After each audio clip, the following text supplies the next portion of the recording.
While the glacier is melting away and the global temperature is hitting the record highs, there are a group of people along the Belt and Road countries scrambling to cool down the feverish earth. To cope with the challenges brought by climate change, Chinese policymakers have introduced the Green Silk Road. But what is it about exactly?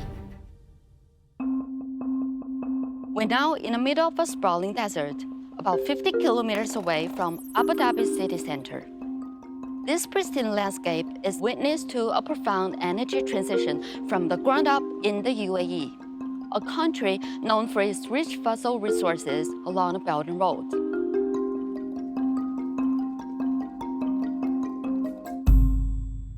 这个就是我们的阿联酋阿布扎比光伏项目上使用的一块太阳能组件。在2023年的3月29号呢，我们完成了这个项目上最后一块光伏组件的安装。这也意味着这个世界上最大的单体太阳能电站项目的安装工作呢正式结束。The Dhafra solar power project in Abu Dhabi covers an area of 21 square kilometers, equivalent to 2,800 soccer fields, with 4 million photovoltaic modules, 8,000 inverters, and 30,000 sun trackers. It is said the project is the world's largest single-site solar photovoltaic power plant. It is one of the green energy projects along the Belt and Road Initiative countries. 这个是我们项目的东南面，我们采用的是最新的 N 型太阳能组件。这块它的太阳能组件呢的发电效率在我们整个项目里面是最高的。这块呢也是大部分都已经调试完成，只有少量的组件还在做最终的调试。This record-breaking solar power plant is constructed in Abu Dhabi, the capital city of the UAE, one of the world's largest oil producers. Why is the country so rich in fossil energy resources now rapidly expanding its renewable energy? Of course, I think is no secret that the UAE is one of the richest countries in terms of fossil fuel, right?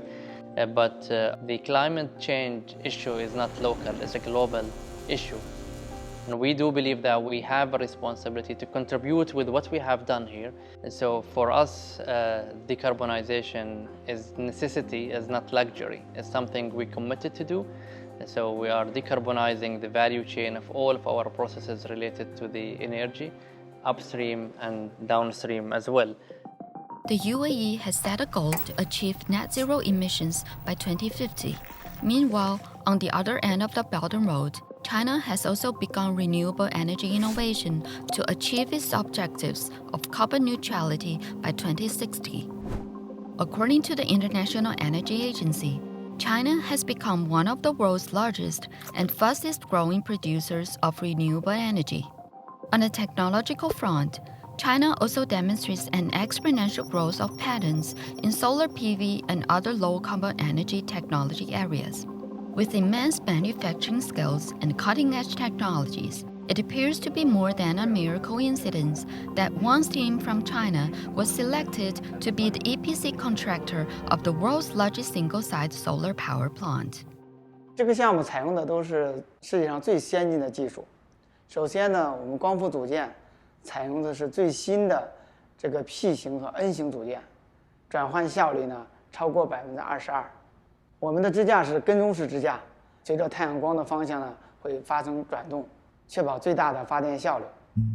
Advanced photovoltaic technologies help to maximize the solar panel's efficiency once installed. But the unique geographical features of the area still brought some challenges to Wang's team during construction. 这个项目还是比较有挑战性的，因为这个项目占地比较大，不同地方的地质也都不一样。例如在项目的东北方向，由于它的地下水的水位比较高，我们打桩的时候钻空以后就容易发现这个塌空现象，有大量的泥浆呢就把我们的钻洞孔给堵住了。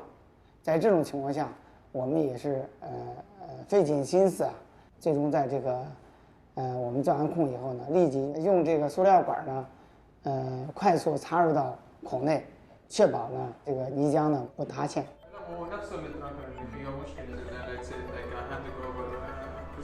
From the technical experience, this new technology, for sure, it's increased my experience, and I know more knowledge and more information about this technology, about the future. Here, the experience, 2 years working here equivalent around 10 years in a different project, in a different countries, in a different areas and fields. 我们这个项目呢，有将近400万块的光伏组件，正是这一块一块的光伏组件啊，构筑了“一带一路”的绿色发展。 Upon its completion in 2023, the energy produced by Dhafra will power over 160,000 households in the UAE. It's expected to reduce Abu Dhabi's carbon emissions by more than 2.4 million metric tons a year, equivalent to removing about 470,000 cars from the roads. We're very proud of this project. We've achieved a lot of breaking record in this project, starting with one of the lowest tariffs in the world, 1.32 cents per kilowatt hour. This is a track record in terms of how cheap and affordable solar electricity today in the region here. Also on the social side, a lot of jobs of course have been created during construction as well as during operation. Just to give you an example, there are a few days where we had more than 1,000, or even in the peak when we had many activities going at the same time, more than 4,000 working at the site at the same time. Our project today has been built in very difficult time during the COVID-19, which is again a demonstration of the partnership and collaboration we have with the Chinese companies, but most importantly, their ability to deliver during difficult times that the world have faced. Abu Dhabi's Dhafra solar power plant is not only green energy project under the Belt and Road Initiative. In recent 5 years, China's global infrastructure development strategy has shifted to a more sustainable path. There are about 150 countries along the Belt and Road. It's more than half the world's population. And this half of the world's population, most of them are developing countries. Energy is the key area for all these developing countries. Infrastructure, roads, all these depends on energy. These are the key elements for us to reduce the carbon emission. But the time is an issue. If we don't do much now and we wait and wait and wait, no way we can meet the 2050 or 2060 carbon neutrality index. So we have the responsibility, we have the obligation to help these countries to achieve this carbon neutrality. We have the capability, we have the technology. We can even mobilize all these funds, investments to go into those places. 2013年，在“一带一路”开始的时候，我们看到的是很多传统的能源项目在上马。那么到了2018年，我们中国提出了“一带一路”绿色投资原则，旨在提高“一带一路”投资的绿色化还有可持续发展。那么到了2021年，中国和 G20 共同宣布停止对海外煤电项目的支持，更多的绿色能源项目在上马。有数据也表示，2022年绿色能源项目的投资比2021年增加了将近50%。Even though the Green Silk Road has started to bear fruit by bringing substantial benefits to countries involved, questioning and skepticism regarding China's renewable energy technology exports have never stopped. So why do you think there are so many skeptical noises about China's intention of developing green energy alternatives from the international community? Because after all, it's all because of the investment. Someone wants to eat the whole cake themselves. And China's policy is to share. Since the Silk Road Initiative 2013 started, there were a lot of countries having benefit because of these projects. So the same for energy. If we can help them to develop clean energy, then they don't have to suffer from all this coal and petrol, all this emission, because at the end, all the other countries will force these poor countries to meet the target. And then they have to restart the infrastructure again. So right at this moment when they are developing, we put our hands in and help them to do the development with a clean start on RE. This kind of sharing comes in mutual ways, with the golden principle of consultation, contribution, and shared benefits. Projects along the Belt and Road cannot be done without a collaborative input from multinational technologies and talents.